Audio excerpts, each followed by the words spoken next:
Good evening, everyone. I just learned, I guess, a new nickname for our minister here, B-Mac. That reminds me of a Big Mac at McDonald's. So, Mr. Brian, it's on. Thank you so much for joining us tonight.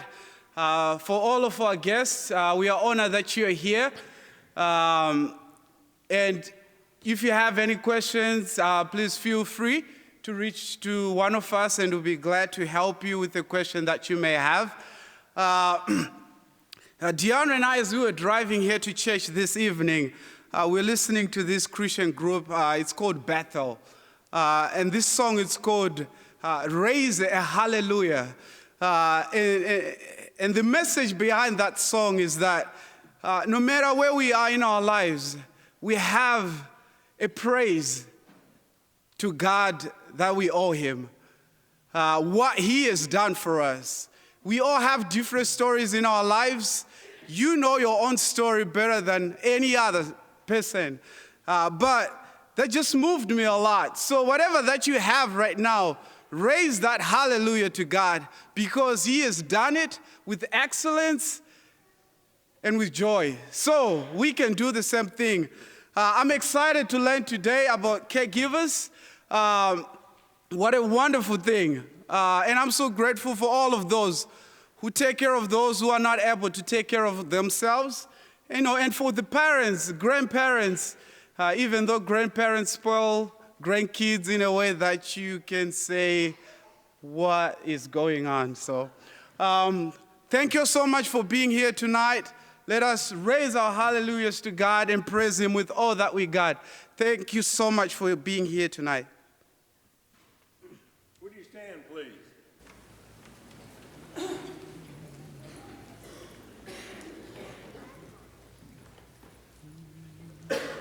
I walk with the King to heavenly land, the kingdom of light, the pathway of right. Eternal his throne, forever 'twill be.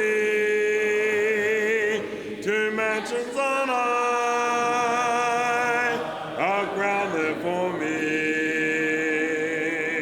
I walk with the King, the pasture so green, by quiet waters still, to do his good will. He lighteth the way from darkness to day. I hold to his hand. I walk with the King. I walk with the King. His child ever be. Glad tidings to bring, his blessing to see. His love floods my soul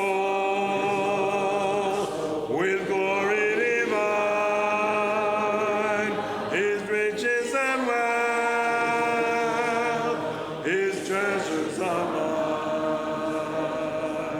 I walk with the King, the pasture so green, by quiet waters still, to do his good will. He lighteth the way today. I hold to his hand. I walk with the King. I walk with the King. No dark be the way. He is the true light, the kingdom of day. Someday on yon shore, I'll hear his voice say, come home, you my child, this evening past day. I walk with the King,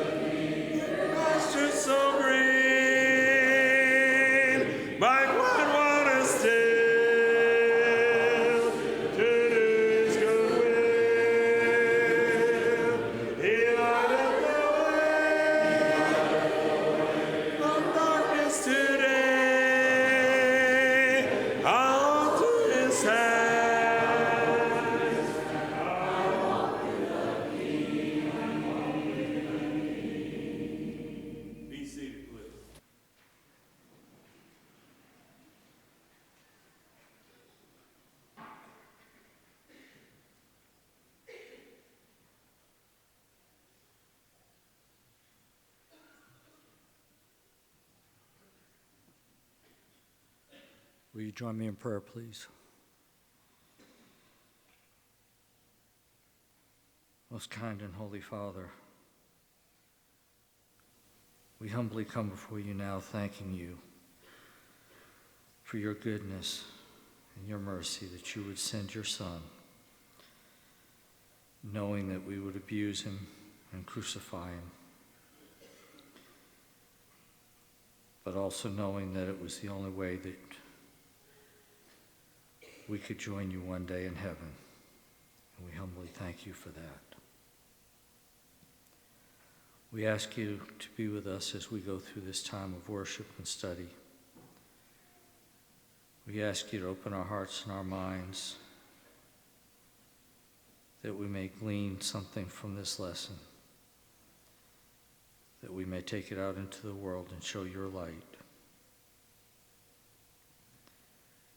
We ask you to be with those that aren't with us. For those that are sick, we would ask that your healing hand be on them. And for those that grieve, we would ask that your comfort be upon them. We ask that you be with our speaker tonight. Give him a ready remembrance of the things that he has to say to us.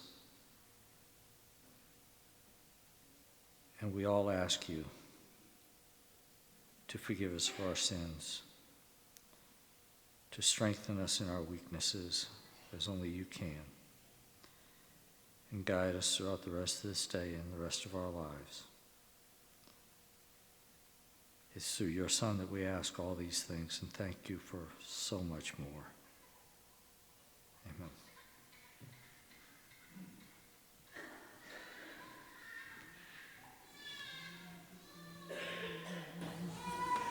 He left the splendor of heaven, knowing his destiny was the lonely of Golgotha, there to lay down his life for me.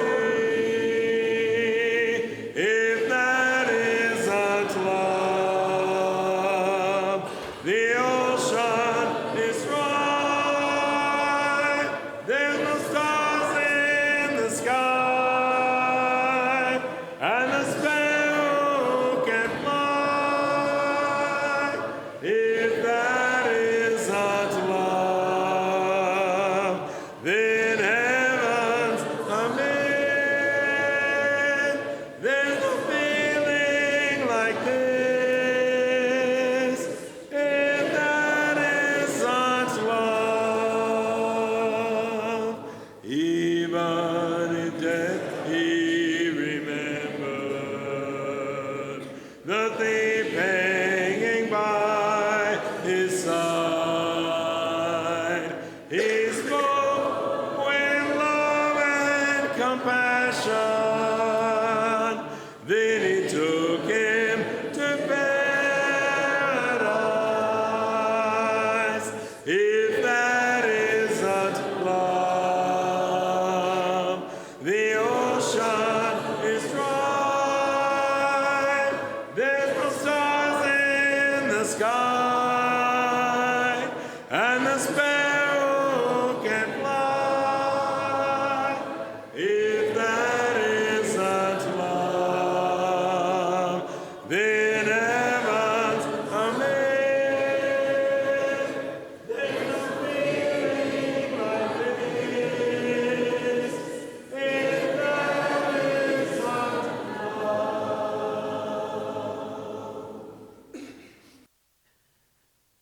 We are honored on these Sunday nights that you've been with us, that we've had this chance to be together. We are thankful that you've shown support and given encouragement to the topics and the conversations that we have engaged in over the last few weeks. And we appreciate in so many ways your willingness to be a part of what we are endeavoring to do and how we are striving to help and be a help to those around us. This evening, we are covering a topic and dealing with a subject matter that I believe is important to a lot of our families And in so many ways, it touches us in different places and moments in life and in time.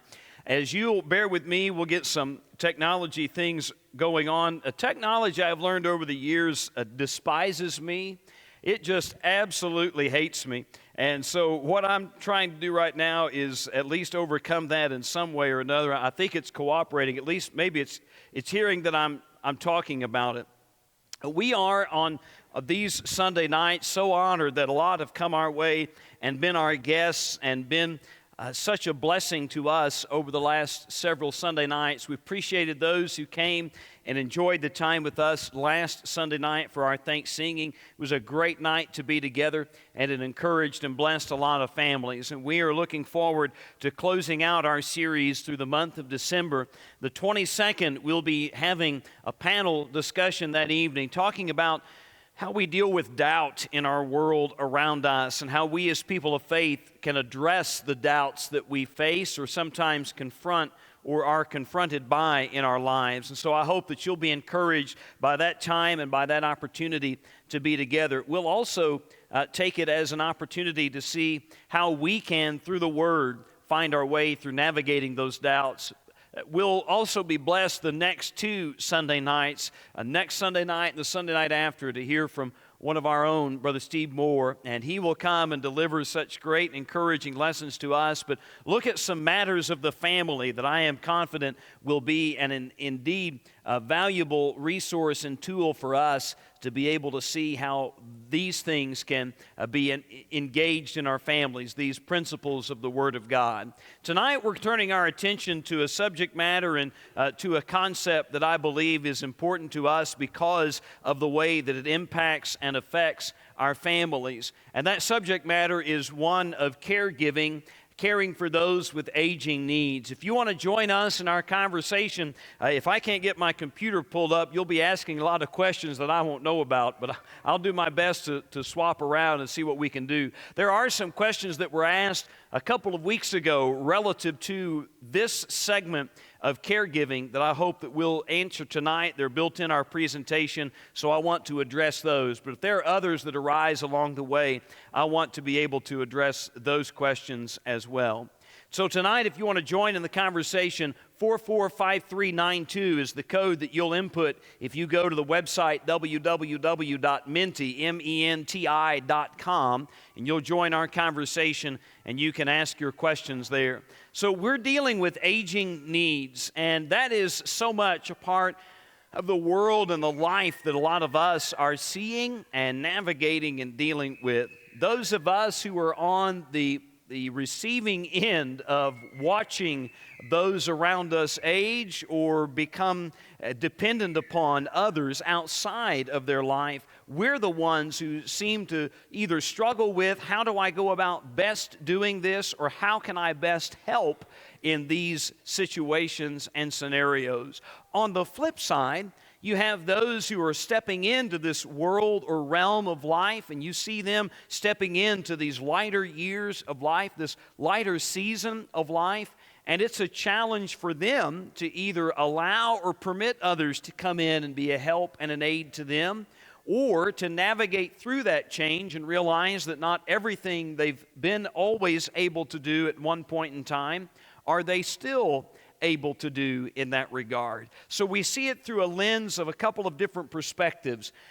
And then there is that lens of the caregiver and how their needs are engaged in this whole process. The aspect of caregiving can be extremely tiresome, tedious even on some regards. It's not that they begrudge the opportunity in any case, but it's that they realize there is a weight, a volume of weight placed upon them, and it can be a significant challenge. Hopefully we'll address all of those categories, each of those categories tonight as our conversation unfolds.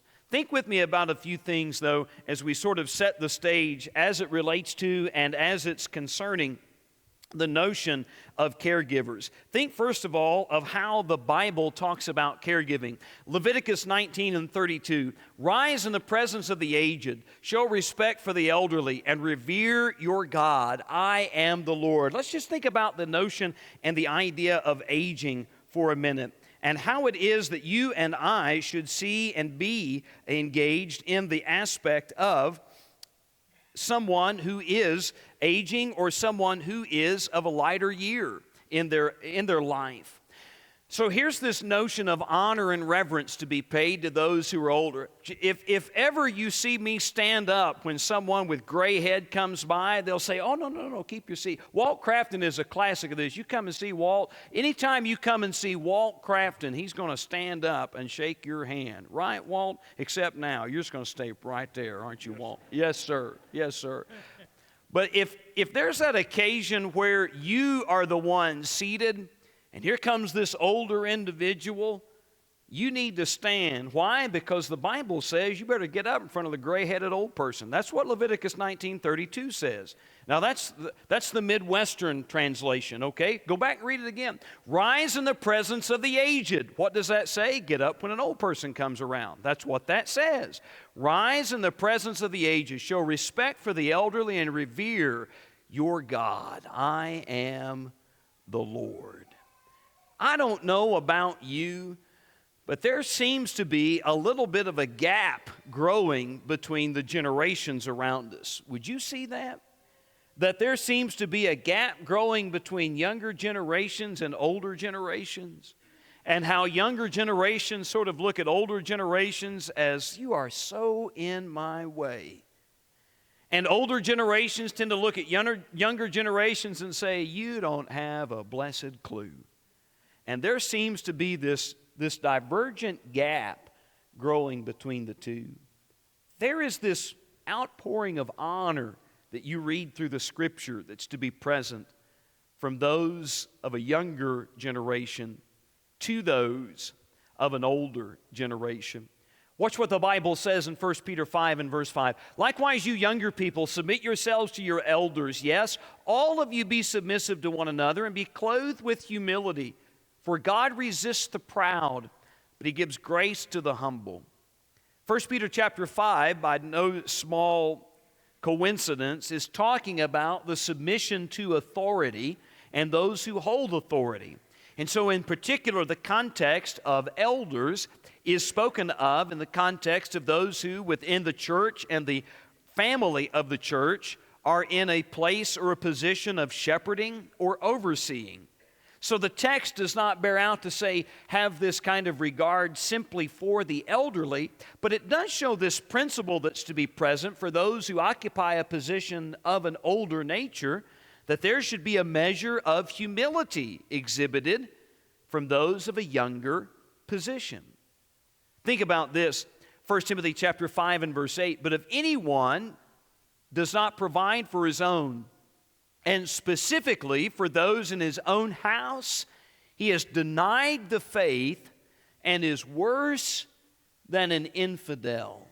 1 Timothy chapter 5 and verse 8, I think, is one of the most powerful passages in the New Testament as it relates to how do we take care of and deal with those in our care.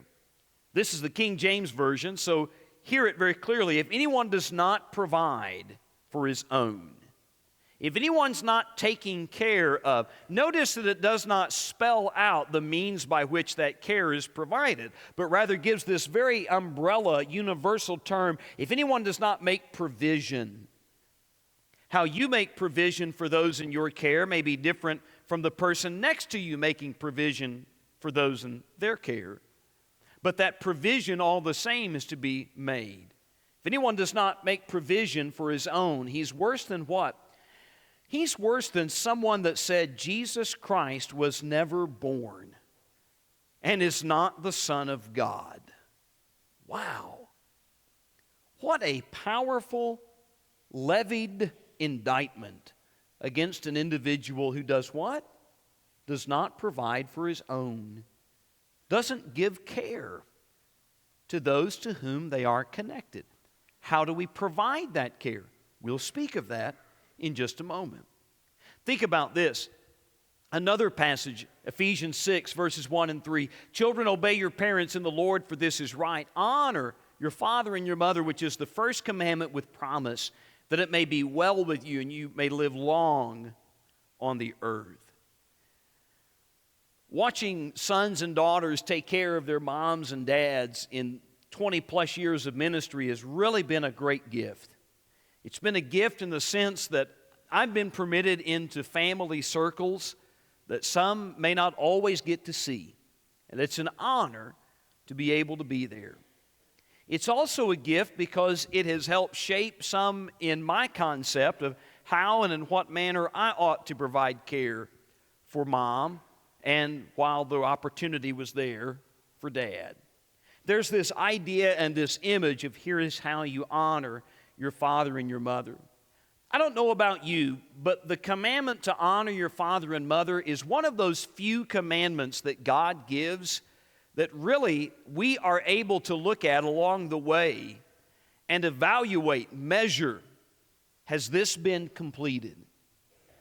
When sons and daughters have lived their lives honoring their mom and dad, taking care of or providing for if such is the necessity, or regarding them in their position that they maintain, and when they're lowered into the ground, and they have made, if you will, that final goodbye, it's one of those few commandments that you can step back and say, I've honored mom and dad. I've carried out this requirement. Notice that there's a caveat, that it may be well with you and you may live long on the earth, that your days may be good on the earth. We need not take that too far to say if I take good care of mom and dad, I'll chronologically live a long time. But it is to be taken that if there is an absence of bitterness that's present in that relationship, then those are good days. And if there is an absence of turmoil or inner conflict, those are good days for mom and dad to be able to share with their sons and daughters. Think about this from the New Testament. Listen to your father who gave you life, and do not despise your mother when she is old. I like that from Proverbs 23 and 22. Listen to your father who gave you life, and do not despise your mother when she is old. My father's mother lived to be 96. Many of you may recall that. Back in the summer, Grandma McAllister died, and we went down to Texas to take care of her funeral services. In the process of that, Proverbs 23 and 22 just rang continually in my ears. I always heard my father say this: listen to your father who gave you life, and do not despise your mother when she is old. This is sort of a behind-the-curtain peek. I've shared some of this with you before. But Dad's mother was a very hard mother to have. And Dad realized that there were some things in his growing up years that didn't match the things that other families experienced in their growing up years. But in the observation and the comparison of that, I did not hear Dad lament the fact that these things were either present or absent. I'm not talking about material things. I'm talking about interactions and behaviors. And I believe Dad reached a point in his life where he was able to look at his mom and be able to be content with the fact that she literally did the best that she personally could do with what she knew at the time and how she knew to behave in that moment. And that didn't justify some of her behavior. But Dad was able to live a life where he did not despise his mother when she was old. When Dad would die in August of 2017, I would be tasked with calling his mother to deliver the news that she had lost her son and his life had come to an end. I remember her words on the end of the phone. She said, "Oh, Bobby, my Bobby, I could always depend on him. But the Lord will provide now." There are moments in our times of parenting, there are moments in our time of dealing with aging, that sometimes some of the greatest care we can provide is emotional care. The kind of emotional care that either sets free those we've held these grudges against and release them, and not continue our lives embittered in some kind of imprisoned warfare, one against the other. Some of the stories Dad would tell were remarkable. He didn't tell them in order for us to frown or despise his mother. He just talked about the lessons he learned. And he truly honored his mom. Think about this. Even to your old age and gray hairs, I am he who will sustain you. I have made you, and I will carry you. I will sustain you, and I will rescue you. Isaiah 46 and verse 4. One of the observations I have made in trying to observe the generations and their differences is that one of the frustrating things for younger folks and younger generations, I think, is looking to older generations and seeing in older generations how that they sort of reach this moment of kicking it into neutral and just coasting by. And they do not see the fullness of the zeal of faith that the older generation complains the younger generation doesn't have.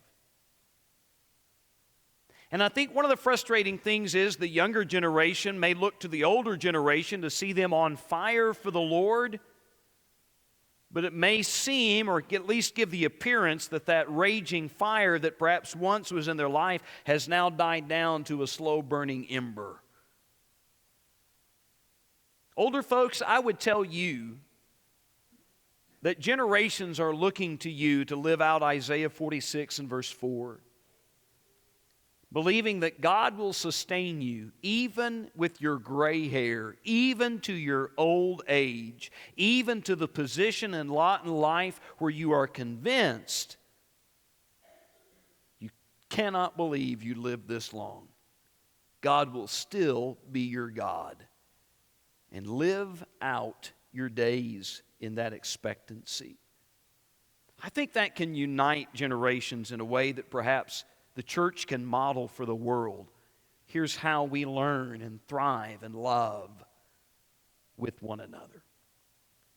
When you consider the nature of our watching older folks grow older, I think Art Linkletter said it best in his book, Old Age is Not for Sissies. He was probably very accurate. I remember my dear friend from Centerville, Bobby Bates, saying oftentimes, growing old, getting old is no fun. Here was one of these lives that was just vibrant and full of zeal.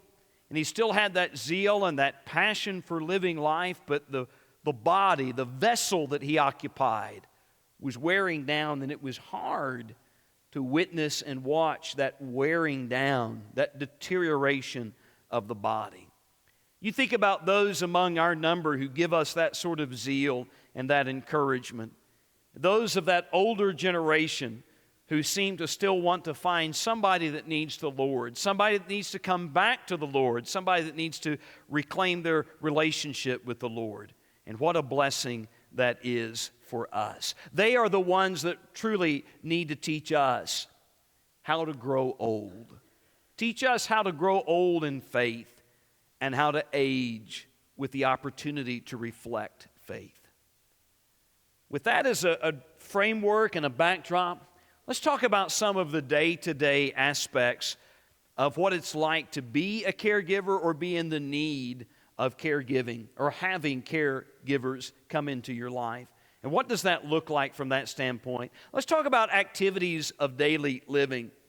This is sort of the metric by which individuals in the healthcare field and in personal care fields measure or gauge what level of intervention is needed for personal caregiving and how involved is the personal caregiving at any given level. So you think about activities of daily living. What about bathing or showering or personal hygiene, brushing their hair or their teeth, shaving, grooming themselves? What about going to the restroom, toilet hygiene, going to the bathroom, self-cleaning, getting up from the toilet? If you think about just these daily activities of life, what's the level of care and the level of need that's associated in terms of accomplishing these tasks? For some, the level of being able to accomplish these tasks is tremendous. I mean, it is incredible.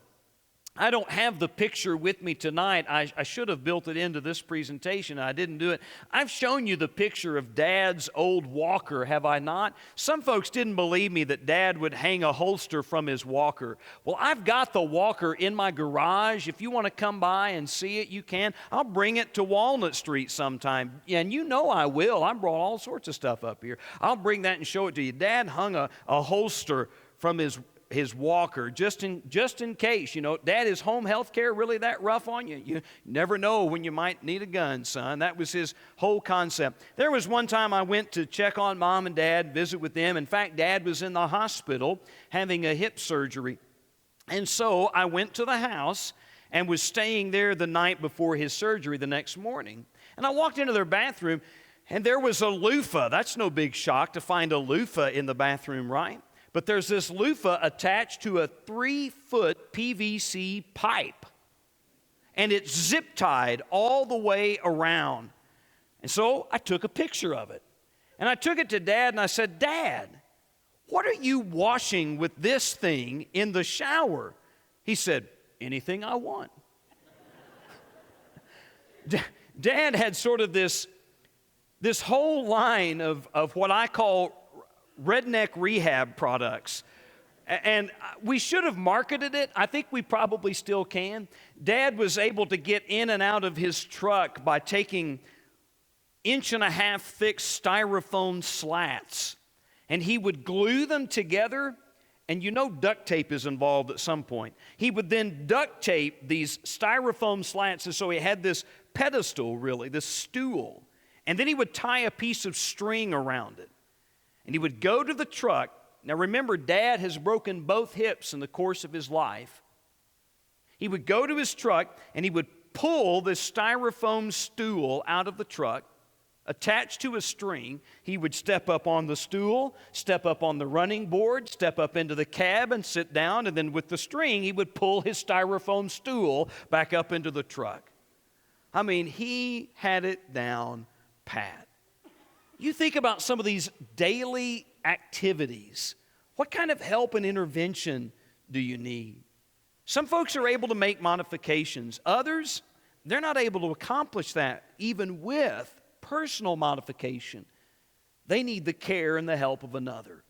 What about instrumental activities of daily living? What about cooking and preparing meals, cleaning and maintaining the home, shopping and buying necessities, running errands? Just being able to accomplish all of these things may be out of the scope of some individual's level of ability. And as a result, they're not able to accomplish those tasks. Thus, depending upon someone else to help is critical. What about managing money and paying bills, speaking or communicating on the phone or through other devices? How many times have you had a conversation with an older person and A, they did not hear you, and B, when they were done talking to you, they just hung up? There is this challenge of communicating through a device. I don't know about you, but the older I get, the more intentional I have to be to sort out the voices in the room. Not to mention the voices in my head. But the voices in the room are the ones that you have to key in on and focus in on. And if it becomes too much of a challenge, what happens? Folks just disconnect. And then judgment falls in. Well, they're just rude, or they don't care about people, or they're not happy to be around. Maybe they can't hear a blasted thing. And so it's too hard for them to engage in a noisy environment. Think about these things. Think about, too, the aspect of speaking or communicating over the phone as it relates to those in positions of an elderly state of life and telephone scams. How that phone rings on the other end, true story. A family had taken in the bank an inheritance from another relative who had died, $75,000. And in the course of 3 months, they had sent that $75,000 to someone on the other end of the phone, promising that if they made the right investment, at least $3.5 to $4 million would be coming their way. It wasn't until the sons and daughters began to intervene and found out this was going on. Managing, taking care of, not being led astray by or deceived can be a great necessity of help in just the day-to-day. How do we establish those relationships? We'll talk about that. Think about this. Sometimes we look at the aspect of aging through the lens of every old person must be lonely. Well, there's the difference that we need to accept. This isn't just with the aging. This is with everyone. There's a distinction we need to acknowledge between being alone and being lonely. A lot of us like alone time, but sometimes we can be in a crowded room and feel very lonely. Sometimes we like taking a walk, or sometimes we like being by ourselves, or sometimes we like just slipping away for a few moments not to be crowded by the world. We like to be alone. But sometimes we can be surrounded by people, and we are not alone, but we feel a profound sense of loneliness in our life. And so how do we understand where those in the aging community are? There are some myths and some realities that have been picked up along the way. Let's just share a few. One myth: most people living alone are elderly. The reality is the largest age group living alone is between 35 and 64 years of age. The truth of the matter is the most significant population that lives alone or by themselves is not necessarily in this blanket population of the elderly. One myth: older people living alone are lonely, unhappy, and isolated. Truth is that those who live alone are more likely to socialize with friends, with neighbors, with church families. And so they are connected in some form of community. Aging alone leaves people extra vulnerable if their health fails. Truth of the matter is, most single people have strong social networks. So even though they may physically live alone, they are connected with others around who are aware of their well-being and aware of their health needs. There are perceptions that exist. Watch one of these perceptions today. While divorce rates have fallen for younger Americans over the past 30 years, the divorce rate for people 65 and over has doubled since 1990. Isn't that startling to you? We're beginning to see sort of the ramifications of a cultural shift as it relates to these lighter years of life and as it relates to generation differences and variances between the age groups. And one of the factors that I think we're beginning to realize and see here is how that in the older categories and in the aging categories, there seems to be this notion that at times can prevail, not always, I'm not talking universally, but at times can prevail, of things that were either missed out or overlooked or just did not have the satisfaction or the accomplishment in doing. And thus, I think perhaps there will be something else that awaits them. That's not true, and it's not universal. It's just merely observation. 100 years ago, 70% of American widows and widowers moved in with their families. Today, nearly the same proportion of widows and widowers live alone. Why would that be? Well, we think about the nature of aging. About 100 years ago, those who were of the categories of widows and widowers, aging or reaching that position and place in life a century ago, were under a very different climate of day-to-day needs, a very different climate of health. Today, someone who is in their 60s, their 70s, their 80s, even their 90s, can live a very substantial life independently and without the care of someone else, or with moderate and minimal care day by day. Think, too, that there is this perception that money is an enabler or a disabler. If I have an older place in life, then I'm just, by virtue of being older, going to have a lot of money. That's a false perception. Or if I'm at an older place in life, then if I have all of this money, I won't have any health care problems. That's a misperception.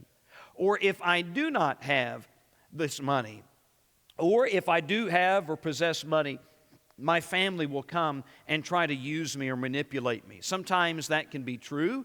Other times that can be a false perception. Money is either an enabler or a disabler. I think money is how we utilize it and use it among our aging population. Watch this quote from 2009. I found it to be interesting, and I wanted to share it with you. Pew Research Center surveys among young and middle-aged adults who expected to experience problems such as memory loss, serious illness, or lack of sexual activity was much higher than the percentage of older adults who actually dealt with these issues. In other words, about 10 years ago, folks were asked, what do you think it's going to be like when you age? What did they say? Well, they said, we're going to lose our memory. We're going to live with serious illness. We will no longer have sexual activity, and there will be no satisfaction overall, really, of life. And the gap between those who perceive what growing old was like versus those who were already there, and the distinction of those things being present, was rather large.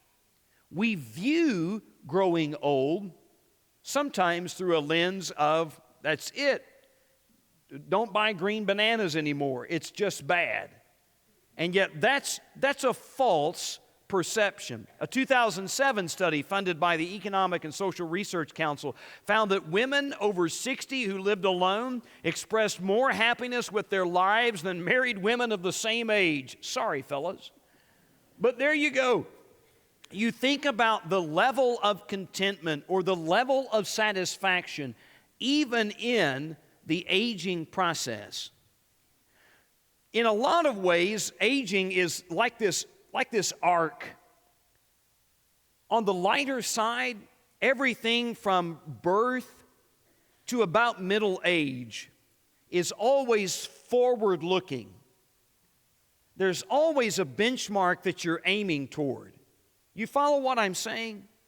When you're a child, you can't wait for the next birthday. When you're 13, you want to be 16. When you're 16, you want to be 18. When you're 18, you want to be 21, so on and so. When I'm 25, man, this is great. When you're 30, we can stop now. I'm good here. Let's not have any more with zeros. But then there's a career. There's marriage. There's kids. There's a home. There's all of these things that we're looking forward to or we are anticipating. And then there comes this point where you're either settled into your career or you've hit the stride or you're nearing that retirement age, and then the transition of that arc begins to shift. We go from retirement to being out of the workforce to being the one who is now either in the shadows or on the sideline, or you're phased out of that day-to-day hustle and bustle, and now it just seems to be we're waiting for the ultimate inevitability. And so for us to be able to put a positive view and light upon life and aging, I think is critical for us. There are some precautions that I would voice to you. Suicides by women decline after age 60 according to most statistics, but the rate among men keeps climbing. Elderly white men have the highest rate, 29 per 100,000 overall, and more than 47 per 100,000 among those over age 65. There seems to be this concept or this thought that at least at some point or another prevails that aging or the aging process or the pains relatively associated with the aging process are too much to bear and handle. I think if we could connect the older generation who seems to be struggling with the value and purpose of life with the younger generation who seems to be struggling with the value and purpose and meaning of life, if we could find a way to connect those two generations, I think you would see dramatic improvement in both. Don't you? It seems like even we were given a prescription for that Let the older men teach the younger men. Let the older women teach the younger women. If we could connect those two generations, that's Titus chapter 2, by the way, I think it would be profound in helping. Well, how do we deal with aging issues, and what does that look like? And how do we help plan for the future? How do we give time to plan? Sometimes one of the most valuable and useful arenas in life to talk about these things is when they are not ever present upon us. When there's not a health crisis, when there's not a severe disability that's set in, or where there's not this severe need that has risen out of nowhere and all of a sudden has come in upon us. Sometimes the time to plan is to have these conversations at an early moment in time and to deal with them before that need arises. So let's think about some suggestions. Contemplate in terms of planning. How early you start planning makes a tremendous difference. So I would say to moms and dads, and I would say to sons and daughters, do not be afraid to have the conversation about these things. Mom, Dad, if some health crisis sets in, how do you want us to help? What form of help do you want us to take? Son, daughter, if these things happen to us in the future, here's how you can best be of help to us. Contemplate the planning in terms of the financial situation and scenario of the family. Contemplate the planning in terms of the medical needs. Contemplate the planning in terms of who will take care of this matter or of that matter within the family structure. Let's think about some of those things in detail. I would say connecting when the needs are not pervasive or critical is essential. The time to be able to talk about what do we do is a time when this is not weighing in or pressing on us. It's not a passage that has anything to do with caregiving, but I think there's an application to be found in it. Matthew chapter 16 and verse 21 said, "From this time forward, Jesus began to tell his apostles how that he must go to Jerusalem, suffer many things at the hands of the high priests and the scribes and the Pharisees, be crucified and resurrected the third day." Honestly, this is about a year and a half away from when his crucifixion would take place.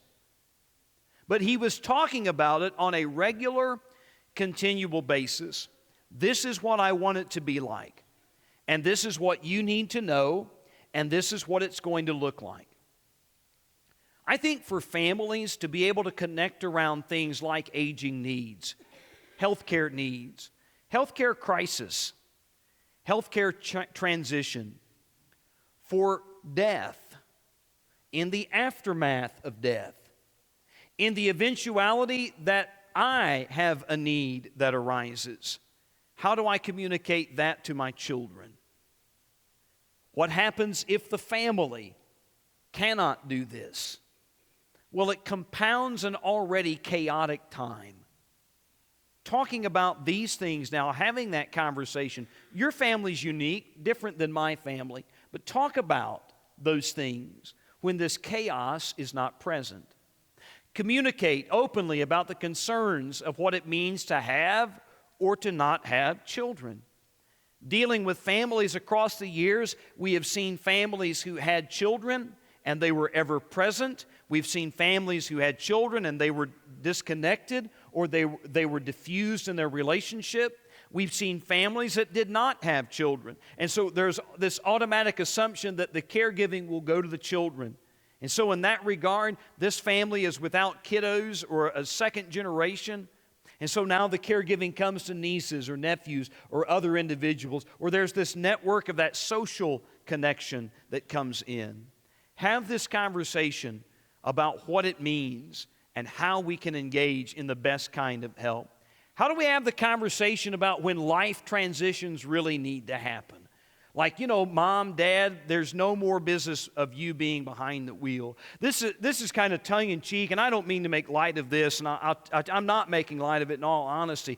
The day we knew that my mother's father did not need to be driving any longer is when we were pulling out of our farm road onto the highway, and we were behind Granddad, who pulled out in a white 1989 Lincoln Mercury Grand Marquis onto the Highway 127 going up through southern Illinois, right in front of a massive semi. I mean, Granddad had no idea this grain truck was barreling down the highway. How both avoided the collision was by the grace of God. That was the moment that we knew we've got to have a conversation.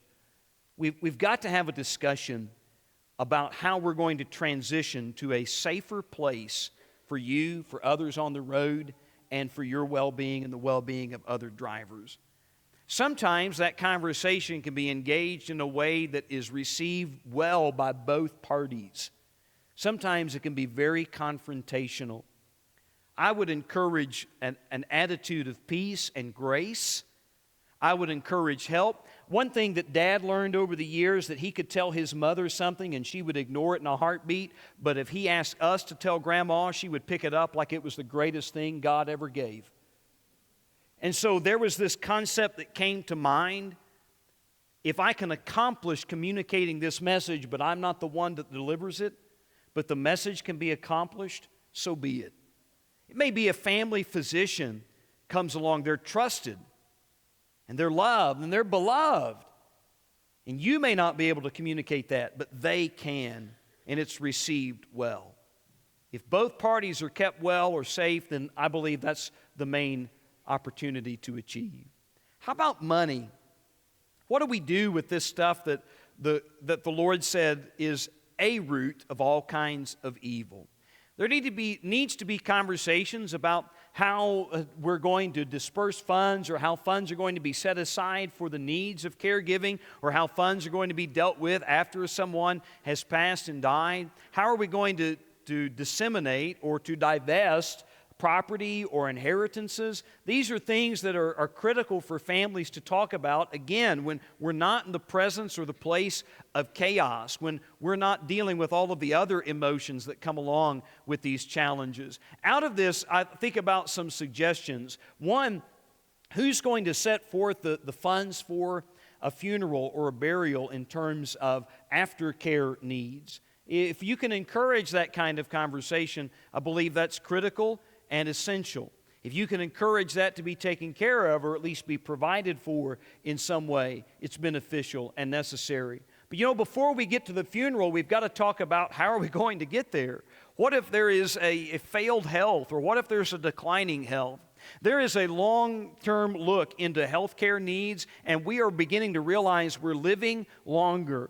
And on average, about $83,000 a year can be spent in terms of providing for long-term health care needs. I don't know about you, but my disposable income is not to that level.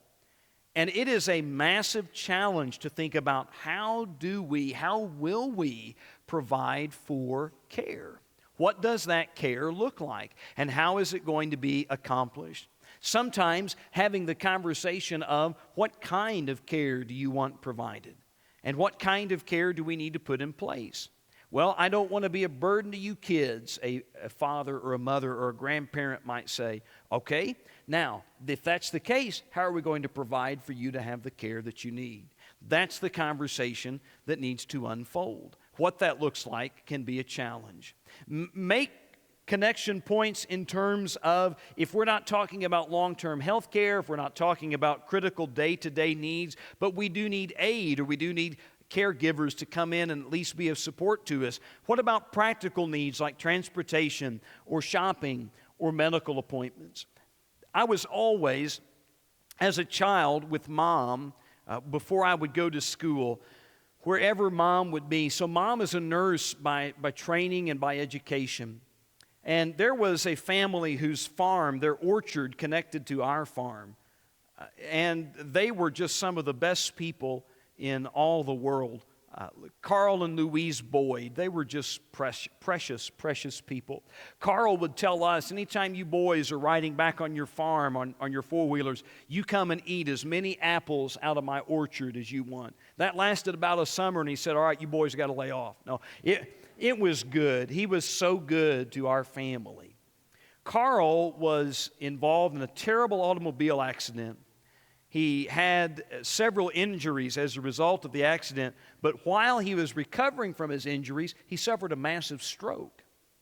And it left him incapacitated on his left side. As a result, in his younger years, living life, I never knew Carl without these kinds of physical limitations. Louise was this vibrant, go-getter kind of lady, and they had a beautiful family. But as Carl and Louise aged, they would call upon my mother to tend to Carl. And Carl would require a lot of care. Louise would go, and she might go visit a child here or there at different places in the country, or she might take a trip with girlfriends here or there, or spend a day out with someone, and Mother would come and she would tend to Carl and just sit. Carl would want to walk out to the orchard. It would probably take you or me, even on a cool, brisk night like tonight, just a few moments to move up the driveway around the back of the house into the edge of their orchard. It took Carl about 35 minutes to make that journey. I can still see my mother standing behind him, holding on to his belt, trying to make out every word he would say through muddled speech, and just gently and slowly walk with him. There is an advantage to us when we are given the opportunity and the exposure to see those who have special and unique needs and to be permitted in to help offer that care. What kind of arrangements and opportunities are you engaging in to make those things available to families? Think about the consideration of how we plan and what it looks like in terms of the legal side. There's a necessary of a POA, or a power of attorney. There's also power in eternity too, but that's a different lesson. There's a limited, general, durable, or springing power of attorney. So these are different aspects, and each one of them mean a little something different. There's a limited power of attorney. Maybe that's over financial matters, or maybe it's over something specific or time-bound. There's a general power of attorney. Maybe that's something that is shared. They are not always, you or the people you're in the care of, are not always together at the same time, and a general power of attorney over simple or certain matters has been granted. A durable power of attorney under certain circumstances. Maybe it's because of health care needs or advanced directives, or of health care crises where the individual in question is in crisis or is incapacitated, and now you make the decisions about their health care. Or a springing power of attorney is similar to, but it moves or it shifts in terms of time or in terms of scenario or application. Consider this, on the financial side of planning and caregiving, think about how we transition after long-term care of our financial accounts. A lot of families find themselves in turmoil when it comes to just the money side of finances. And so consider making your accounts with your banks or your respective banking agencies a POD, designating a payee of pay on death. So when the loved one or the one with whom you have been engaged as a caregiver, or if they designate you as the recipient of the pay on death, that this account pays out to you, and now you're able to either handle the financial matters or the means, if there's not a power of attorney in place, that you can be able to access funds necessary to carry out what's needed. Think about access to accounts. Where is money stored, or where is money kept? Think about passwords, or what kind of debts do we have? What kind of assets do we have? Think about a final will. What are things that have been enumerated within families? And think about how we express those things. Here's one important aspect of a will for those moms or dads or sons or daughters. A copy of a will is great for information. It is not as useful in the execution of a will. An original will with this original ink signature signed is essential. Have that on hand. And this is free. I guess this part is. If there's a lot of secrecy or fear of how assets are going to be divided up, or who's going to get what, when, or where, that's a real challenge for families. And so if it is sort of this tool that's used as a carrot dangling over people, let's navigate beyond that. That's one of those routes to all kinds of evil that families don't benefit from. Navigate your way through that in whatever way is necessary and beneficial. But have these things in place. Help your families, at least in this regard. Here were some questions that were asked, or let me back up and say one other thing about the accounts and the final will and all of that, and as well as the power of attorney. It's important to have an advance directive in healthcare needs. And so if you have a desire, here's what I want done, here's what I don't want done in terms of my provision of health. This is what I have chosen now. I'm in a solid state of mind, I'm in a clear frame of mind, and here are the necessities and my wishes that I want carried out. Have that conversation now. I would encourage families in terms of dealing with long-term care needs to have long-term health care insurance. And I would encourage families, too, to have term life insurance. I'm not talking about families 60 and 70 and 80 years old. I'm talking about folks that have kiddos like I have, teenagers and not teenagers. And having that provision in place, I believe 1 Timothy 5 and verse 8 is to be understood like this. If I should not provide for my own, well, right now I'm the breadwinner in our family. And right now, if something were to happen to me, that would go away. And so I have taken it upon myself. It's not anybody else's responsibility, it's mine. I've taken it upon myself to make sure that whatever provision needs to be there, it's there. Do that. It's a hard enough thing going through life and death and difficulty and stressors and sickness and unexpected, unforeseen circumstances, and then to have all of this other mess come in. I believe in the goodness of the Lord and His people in the land of the living. I'm confident that God's people are the best people on the face of the planet. But I'm also confident the Lord needs me to provide for my own. And so I think about how those things come into play in terms of planning and what that looks like. All right, here's some questions that were asked earlier and how we can share them. How should I react when an elderly parent tells those who visit him or her that I have not been to see them for a week or longer, when in fact I was in their room earlier in the same day or the day before? Man, isn't that a powerful question? My heart aches for the ones that find themselves in that struggle, especially when you're dealing with memory loss or recollection or confusion. Man, that is such a challenge. We had a woman in Missouri. Her name was Marie Prince. Oh, she was a character. That's all I can tell you. She was a character. She was 90 years old. And if I went to visit her daily, it was not enough. She always wanted someone to visit her. And so I would make my habit of visiting her at least once, if not twice a week. If a week went by, everybody knew that a week had gone by, and it had been a month of Sundays since I'd been by to see her. You know, in terms of that, there's no familial relationship, and I'm not minimizing the question. But everyone else around sort of knew the circumstance. And thus they acknowledge it, and they smile, and they move on. Within terms of the family, if there is a place in your heart where you know, is it enough for you to know I have done what I can do? And is it enough for you to know that if others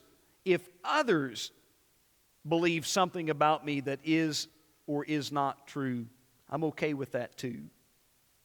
In an instance like this, it's really hard to navigate managing the care for the individual as well as the care of perception among all the individuals to whom the individual is connected. It's hard enough of a task to manage care for the individual without now trying to manage care for all the individuals to whom the individual is connected. There comes a place where we have to reach peace. I know I've done what I can do in this scenario, and I've provided what I need to provide. That reassurance. We left a book, incidentally. We left a book at Marie's place. We left a book at Marie's place right by the door, and we would sign in and we would sign out. And she was keen enough, she began reading that book that she hid it because that messed up her narrative, right? So if you're dealing with someone who's being contrary, that's one thing. But if there's an issue of memory loss or if there's an issue of sundowners or something else taking place, that's another matter entirely. And the level of contentment we must reach on our own. How can a person who is the only income and must work make a wonderful parent understand that they cannot care for the aging parent? Another great question. Think about this. We mentioned it already, 1 Timothy 5 and verse 8. I think care comes, those that do not provide for their own are worse than infidel and denied the faith. I think provision of care is ambiguous in 1 Timothy 5 and verse 8 for these very reasons. What does the provision of care look like? Does it look like you carrying out personally every task? And is that preferred? That may be preferred by the one in care.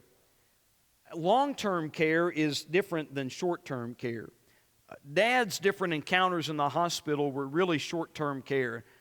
And just by virtue of times and seasons, I was the one that was there with Dad. When Dad was in his last stint in the hospital before he died in August, I was with Dad several of the nights that he was in the hospital.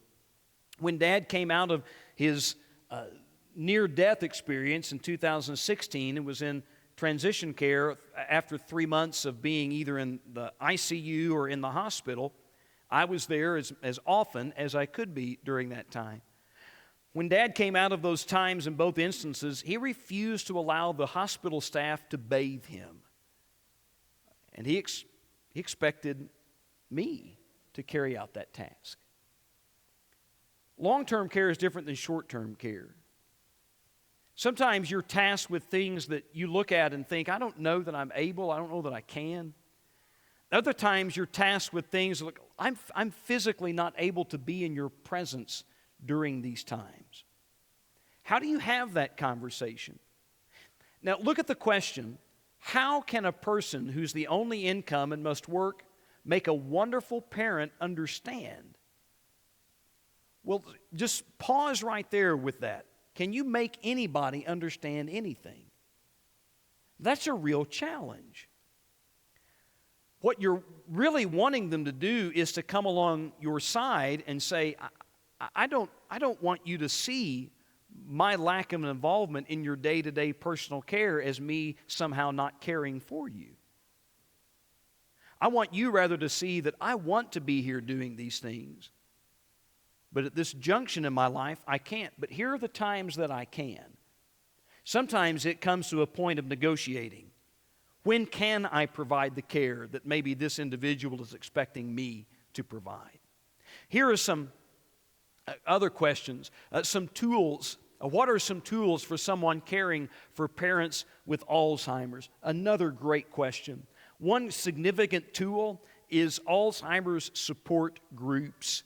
We have one that meets here, and it is a really valuable resource. Sometimes the best source of care is simply being able to engage others and tell your story.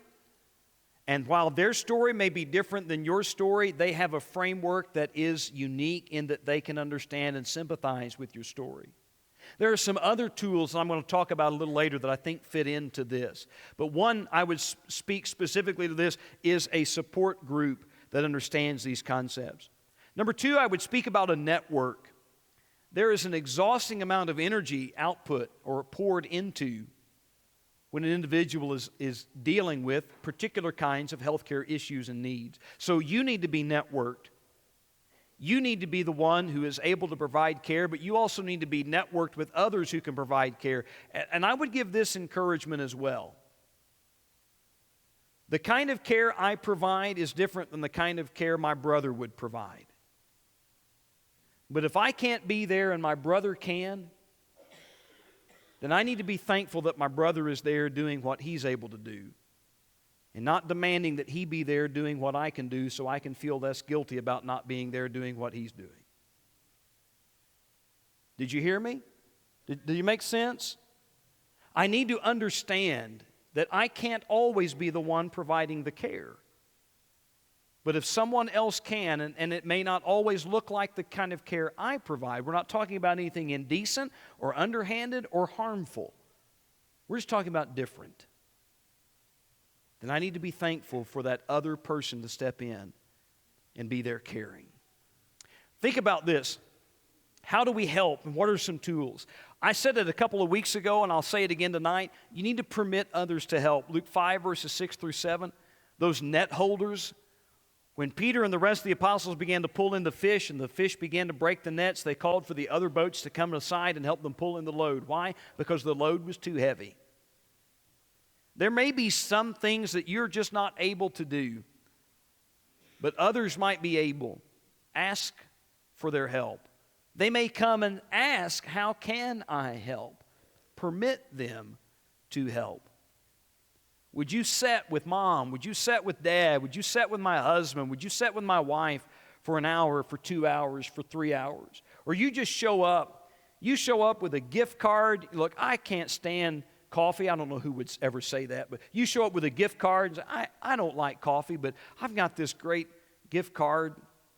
Go get you some coffee and spend an hour or two out and about. Let me just sit here for a while. Man, what a gift that can be. Permit others to help and to be an aid. Permit others to help the helpers. I said this a moment ago, and I think it's critical that the kind of care we will give is different than the kind of care another may give, but to permit them to be able to help is a blessing. And sometimes the caregiver needs care. You know, there is such a thing as compassion fatigue, where we're just so exhausted tending to these needs or the nature of these needs that we're just worn out. You're just tired. And you might need someone to give some care to you. I'm not talking about doting or fixing a meal or something like that, but someone just to listen to you and to be able to vent the frustrations. I needed someone to be able to talk to express the things about what was hard dealing with and providing care. You want to care for those who have been entrusted to your care, but it's also very frustrating and hard because they're frustrated, they're weary, and they are challenged, and you are too. And so being able to have those moments where we can set that burden aside is necessary. Permit others to hear. You know, there's this truth in 1 Corinthians 2 and verse 11. What man knows the spirit of the man except the spirit of the man that is in him? Even so, no one's known the mind of God unless God revealed it. I can't know what you're going through as a caregiver or as someone needing care or as someone providing care unless you express it. And so I need to permit others to hear my frustration. And if I'm on the receiving end of hearing their frustration, I need to be there really ready to listen and not say much of anything else. Or not to see their caregiving need and raise them with another. I need to permit others to have, and that is to have the space that is needed to be who they're going to be so I can be who I'm going to be. Not everybody is going to address the same problem in the same way. Am I able to be who I'm going to be in meeting this need? Here are some other questions that have come in. If an elderly parent lives in another town or even state and needs long-term care, does the child need to relocate in order to honor the parent? That's a beautiful question. I don't know that that's the case, that is required in order to honor the parent. There again, I think that's where the nature of what does that provision look like and what does that provision entail. Sometimes relocation is necessary if the family deems it necessary. But again, here's this conversation. When, mom and dad were not by any means aged when my Mindy and I decided we would leave Missouri and come to Tennessee. We were about 35 miles living in Missouri from southern Illinois, and so both of our families were very near us in proximity. But then we decided to move about 250 miles away and come to Tennessee. We had the conversation with them about that aspect of that transition. And it wasn't so much focused on, well, what about when you have health care needs? It was just really about, what do you think about this? I'll never forget my folks speaking to me, they said, well, this is the one thing we knew. We knew that you would never stay and your brother would never leave. Yeah, right. And you could hear the sorrow in their voice over both. And there was, just stay with me. There was this idea of, okay, here's how we see this sort of moment in our family life. Dad had several health crises set in on him from 2006 onward. Just one after the other, it seemed like, for a long time. And I would have the conversation with Dad.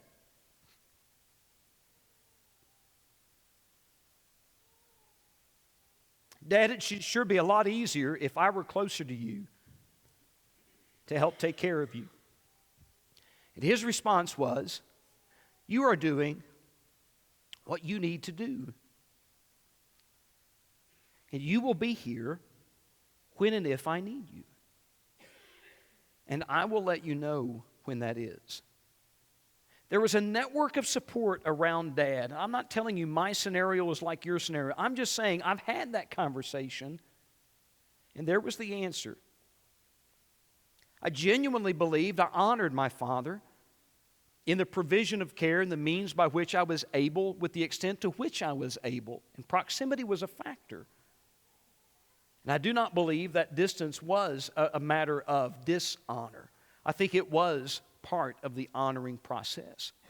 Do you have to relocate? I don't think you have to. But then the Bible says if you know to do good and you do not do it, to you it is sin. So you need to reconcile that. Is this a pressure I have externally of guilt or internally of guilt? Where does that fall on the meter? What opportunities exist at Walnut Street for younger people to connect with seniors and build intergenerational relationships? That's a really beautiful question. I think it is essential in our day and age and time to see this take place. I think it's critical to see it happen. So what are some of the opportunities? One of the opportunities I think we have just seen and witnessed. Last Sunday, 2 Sunday nights ago rather, we saw a multitude of individuals of varying ages work together assembling food boxes and sorting out all that we brought together for our families to give out to our community. A week after that, we saw young and old serving together the members of our community. You saw older individuals taking younger individuals around the fellowship hall, delivering meals and plates.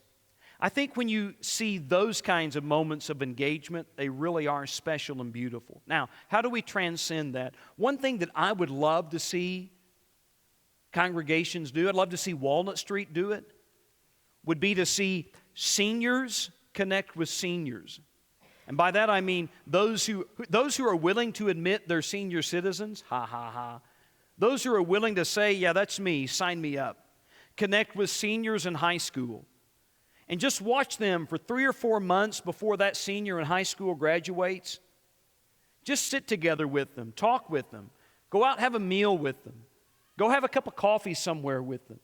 But just talk about the shared experiences. What was it like for you, senior citizen, when you were a high school senior?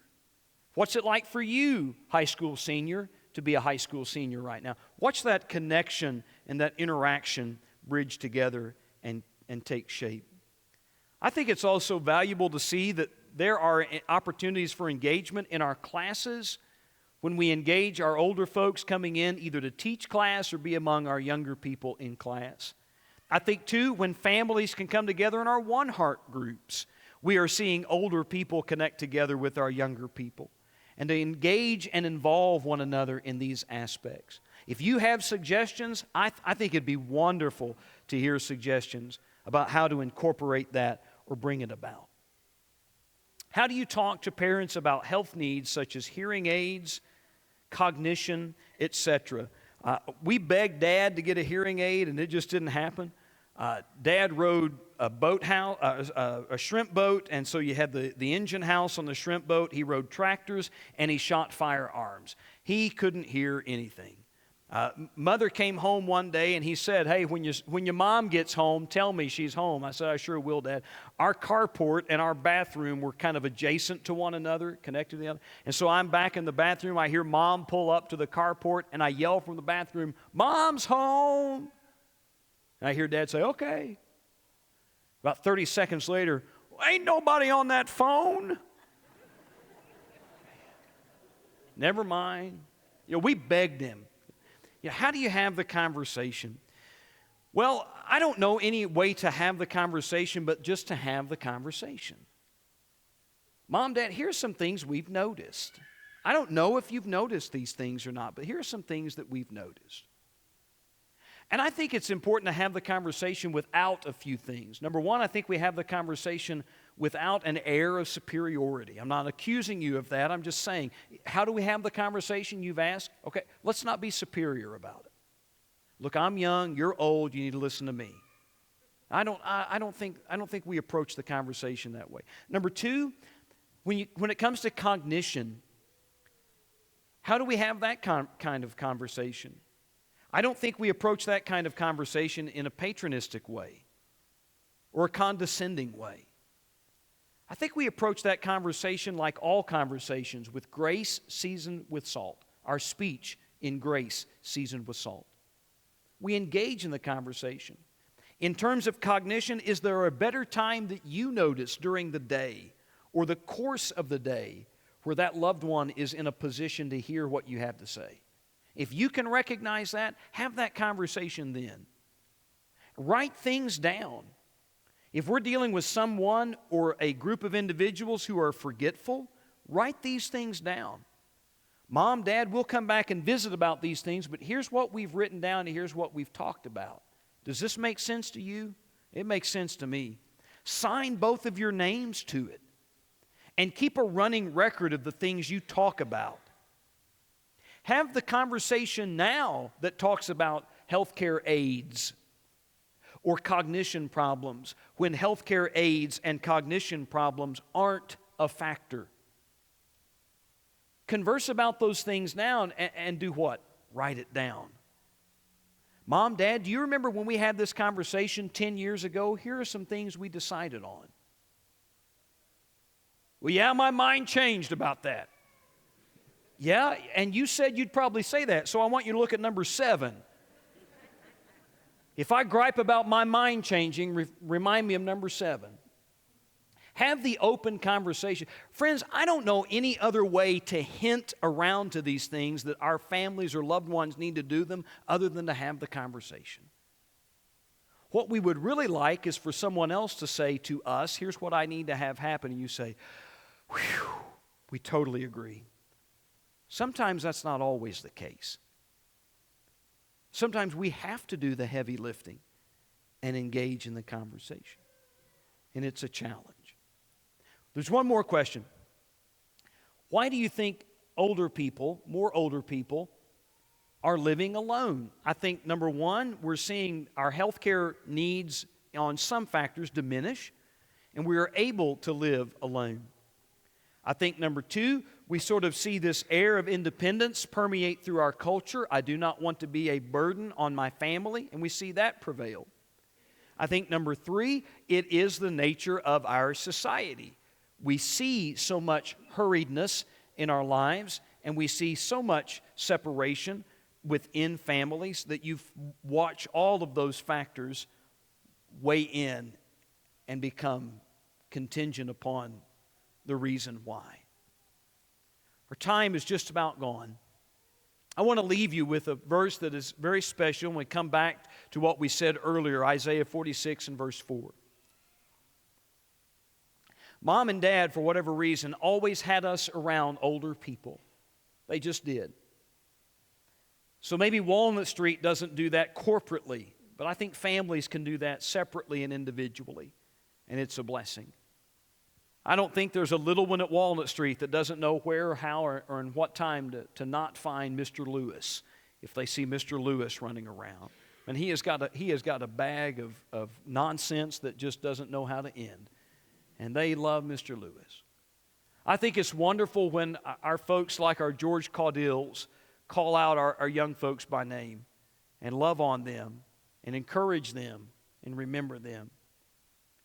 I think about the Smiths that are no longer with us, but back up now with their family because of their aging needs, and how Linwood was able to call out our young people one by one, name by name, and engage them. You know, no one told these folks to do that. They did it. And I think it's essential that we see that generation as God sees that generation, valuable and purposed. If there is a need that's within your family or your heart, or something that you are struggling with in this notion of how do we provide care, and we can pray for you, we want to take a moment to do that. We're going to sing a song together, and if you need to respond and let us pray with you and for you, we're going to do that tonight. Let's stand together and let's sing.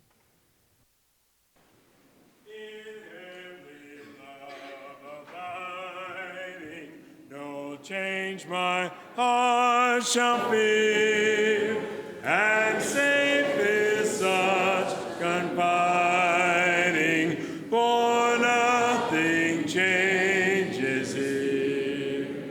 The storm